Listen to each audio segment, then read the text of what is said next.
जी miss, मैं एक ज़िम्मेदार पुलिस ऑफ़िसर हूँ, अब चलता हूँ, बच्चों का ख़्याल रखना। वो कहता हुआ मुड़ा। मरियम ने आवाज़ लगाई, सुनिए, क्या आप मेरी मदद नहीं कर सकते? मुझे अपने ताया को सज़ा दिलवानी है। हमज़ा मरियम की बात सुनकर एक लम्हा को फिर तेज़ी से बाहर निकलता चला गया। हमज़ा ने ऑफ़िस आकर सबसे पहले मरियम को के ताया इकबाल के ख़िलाफ़ पर्चा कटवाया और फिर अपने काम बाँटना इकबाल साहब के ऑफ़िस चला आया। इकबाल साहब अभी आकर बैठे थे कि पेवन एसपी हमज़ा की आने की इत्तला दी थी। उन्होंने कार्ड देकर हैरत से हमज़ा को अंदर भेजने का कहा था। चंद ही लम्हे बाद बावकार सा हमज़ा यूनिफॉर्म पहने, सर पर कैप लगाए अंदर दाखिल हुआ। जी एसपी साहब, आज हमें कैसे याद किया? इकबाल साहब अपनी कुर्सी से उठे बगैर ही बोले थे। मैं आपका आगाह करने आया हूँ कि मैंने आपके ऊपर आपकी भतीजी और अपनी बीवी मिसेस मरियम हमज़ा पर कातिलाना हमला करने और उसकी जायदाद पर नाजायज़ कब्ज़ा करने के लिए जुर्म में अपने ख़िलाफ़ FIR लिखवा दी है और अब बहुत जल्द कोर्ट का नोटिस भी आ जाएगा, आपको मिल जाएगा। खबर खुशी की थी तो सोचा खुद ही आपको आकर बता दूं। हमज़ा ने इकबाल साहब की आंखों में देखते हुए कहा।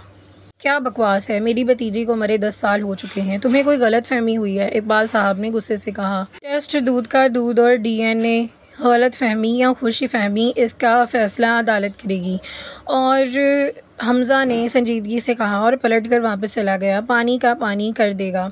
हमज़ा के जाते ही इकबाल साहब किसी ट्रांस से बाहर निकले थे और तेज़ी से फ़ोन उठाया। ज़ुहैब, SP हमज़ा अभी ऑफ़िस से निकला है, उसके बारे में सारी मालूमात हासिल करो। मरियम ज़िंदा है और उस खबीस SP के पास है। हमें हर हाल में मरियम को वहाँ से वापस लाना है। ज़ुहैब से बात करने के बाद उन्होंने अपने वकील को फ़ोन मिलाया और ज़मानत के तौर पर गिरफ़्तार के कागज़ात बनवाने की हिदायत दी।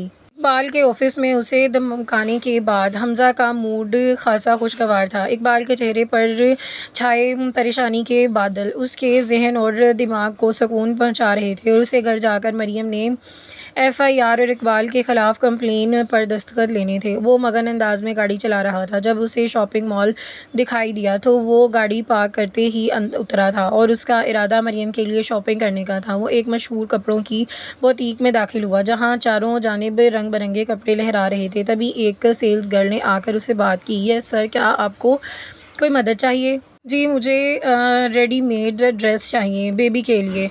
बेबी सेल गर्ल हैरान से बोली, सर हम बच्चों के कपड़े नहीं देते। ला हावला वला कुव्वता। हमज़ा ने इस्तग़फ़ार पढ़ी। पप्पू और गुड्डू के अंदाज में उसके मुंह से बेबी निकल आया था। जी, मुझे अपनी वाइफ़ के लिए ड्रेस चाहिए। अब आप समझ गई हैं। Okay sir. वो हमज़ा को ड्रेस दिखाने लगी। तभी हमज़ा को याद आया कि मरियम ने कहा था कि उसे गहरे रंग पसंद हैं, तो उसकी आंखों में चमक सी उतरी। जी, आप मुझे 6-7 जोड़े घर और पार्टी वेयर के हिसाब से पैक कर दें, मगर ख्याल रखिएगा कि सारे रंग शौक और डार्क हों। सेल्स गर्ल सर हिलाती हुई मुड़ी और आधे घंटे के बाद हमज़ा शॉपिंग बैग पकड़े मॉल से बाहर निकला। जब मरियम के लिए जूते, कपड़े, सब कुछ से ले लिया, अब उसका रुख घर की जानिब था। गाड़ी पार्क करके वो जैसे ही घर में दाखिल हुआ तो एक बाल हवा में उड़ती हुई उसके करीब आकर तेज़ी से सर झुकाकर उसे खुद को बचा लिया। सामने ही उसके बड़े जूते पहने मरियम बेबी बैटिंग कर रही थी। गुड्डू बॉल करवा रहा था और पप्पू भाई उल्टी कैप पहने फील्डिंग कर रहा था। हमज़ा चलता हुआ मरियम के पास आया। अंदर आओ, उसे हुक्म देता हुआ वो अंदर चला गया। थोड़ी ही देर बाद मरियम पप्पू और गुड्डू के साथ अंदर दाखिल हुई। ये पप्पू और गुड्डू, तुम इसके बॉडीगार्ड बनकर रह गए? वो बड़बड़ाया। तुम, मेरा मतलब है कि आपने बुलवाया था। मरियम ने पूछा। ये तुम्हारे लिए कुछ कपड़े और जूते वगैरह हैं, रख लो। हमज़ा इसकी जानिब बैग किया था। मरियम ने इत्मीनान से उसके हाथ से बैग ले लिया और जाने लगी तो पीछे से हमज़ा ने आवाज़ दी, क्या ज़माना आ गया है। सामने ले आया, मगर ना कोई शुक्रिया और ना कोई इंकसारी का मुजाहिरा। मरियम पलटी और चलती हुई उसके पास आई। मिस्टर हमज़ा के साथ शुक्रिया, ये कैसी इंकसारी है? ये तो आपका फ़र्ज़ था और मेरा हक़, आखिर निकाह किया है, ज़िम्मेदारी तो उठानी पड़ेगी। और ये कहकर वो बड़े मज़े से पप्पू और गुड्डू को लेकर चली गई। या अल्लाह, इस दुनिया के सारे नखरीले अफराद तो तूने मेरी ही किस्मत में लिख दिए। इकबाल साहब का गुस्सा लेकर से बड़ा हाल था और उसे इतनी मकारियों और साजिशों के बावजूद भी मरियम जिंदा थी, मगर उलझन इस बात की थी कि वो SHO के हाथ लग गई। कुछ देर बाद इकबाल साहब ने फ़ोन उठाया और पुलिस कमिश्नर इस्लामाबाद को फ़ोन किया। सलाम दुआ के बाद उसने पहले बात शुरू करते ही कमिश्नर बोल उठा। कमिश्नर साहब से कहा कि जी इकबाल साहब, इतने अरसे बाद आपने हमारी याद क्यों आई? इकबाल साहब, आपके होते हुए हमारे खिलाफ FIR कट गई है। साहब संजीदगी से गोया हुए। कमिश्नर साहब, इकबाल इंडस्ट्रियल के खिलाफ FIR दर्ज करने की हिम्मत किसने की है? हैरत में डूबी आवाज़ से पूछा। है एक नौजवान सर फिरा, SP हमज़ा अली, जो हमारे खिलाफ मुकदमा दायर करके हमें धमकी देकर गया है। हमज़ा का नाम सुनकर कमिश्नर अहमद चौंक पड़े। इकबाल साहब, फ़ोन पर ऐसी बात करना मुनासिब नहीं है। आप ऐसा करें कि शाम को क्लब आ जाएं। कमिश्नर अहमद ने बात ख़त्म करके फ़ोन रखा। वही तफसील से बात करते हैं। मरियम बच्चों के साथ अपने कमरे में आई। सारे शॉपिंग बैग मेज़ पर रखे। अब वो एक एक करके सारे शॉपर खोल कर देख रही थी। चप्पल, टूथब्रश, तौलिया, हेयर ब्रश और बहुत सारे ब्रांडेड कमीज़ शलवार जो कीमती थे मगर बहुत सुर्ख शोक रंग थे। लाल, मैरून, सब्ज़, नीले, पीले, और इसके चेहरे पर ये रंग देखकर मायूसी सी छा गई, पर कोई चॉइस ही नहीं थी। क्या हुआ बेबी? गुड्डू रिमोट से TV ऑन करता बोला था। कुछ नहीं, वो तुम्हारे तेज़ तरार चाचू अपने जैसे ही तेज़ चुभते हुए कलर ले आए हैं। मरियम ने कपड़ों पर नज़र डराते हुए मायूसी से कहा। गुड्डू बेबी, जल्दी से चेंज करके आओ, जस्ट बीबर का कॉन्सर्ट शुरू होने वाला है, गुड्डू ने कहा। पप्पू, जो बहुत देर से अल्टी पल्टी करते मारे बेड पर बैठा हुआ था, कभी TV और कभी मरियम को देख रहा था, अचानक से उठकर मज़े से TV से नशर होने वाली म्यूज़िक पर झूमता हुआ मरियम के पास आया। बेबी आओ डांस करें। गुड्डू ने म्यूज़िक तेज़ कर दी और अब वो दोनों सेलिना के सॉन्ग पर डांस कर रहे थे और झूम रहे थे। मरियम थोड़ी देर ही दोनों भाइयों को अजीबो गरीब डांस देखती रही।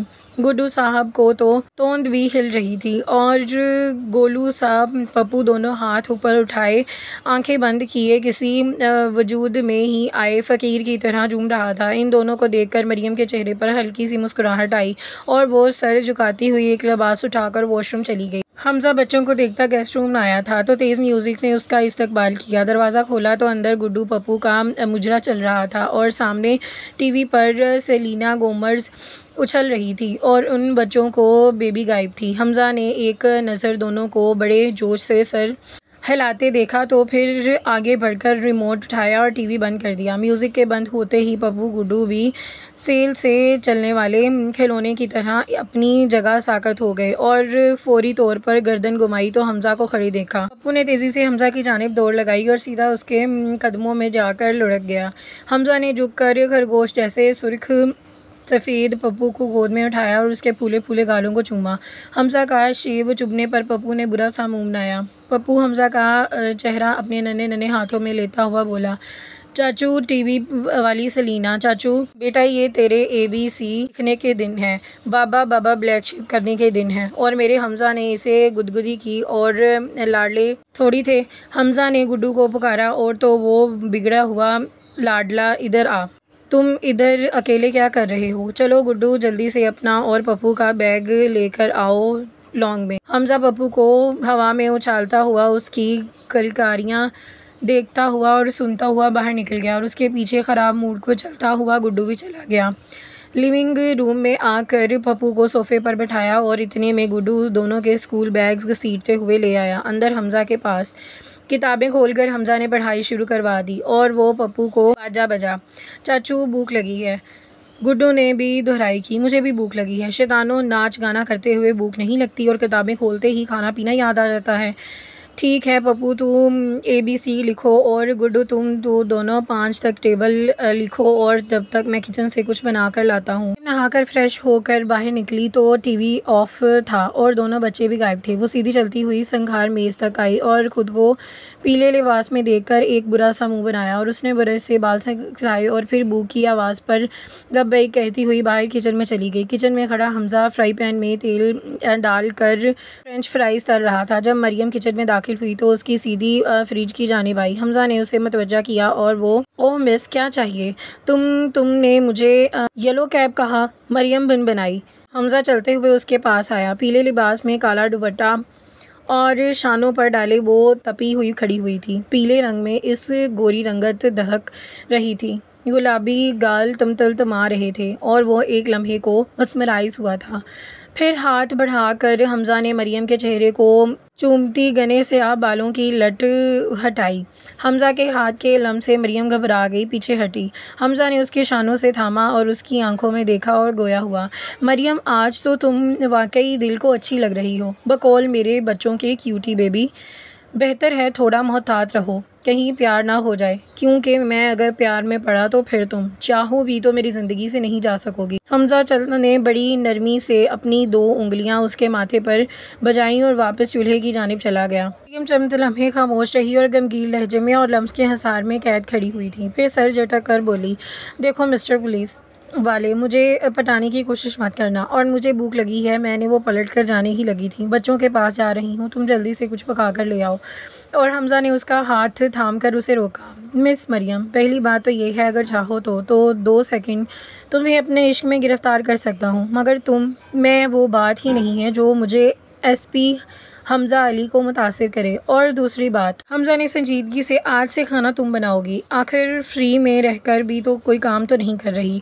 SP हमज़ा तो 2 सेकंड छोड़कर 2 हफ्ते बल्कि 2 महीने ले पर आओ, मैं आज ना कल कभी भी मरियम ने हाथ तुम्हारे इश्क में गिरफ़्तार नहीं होंगे।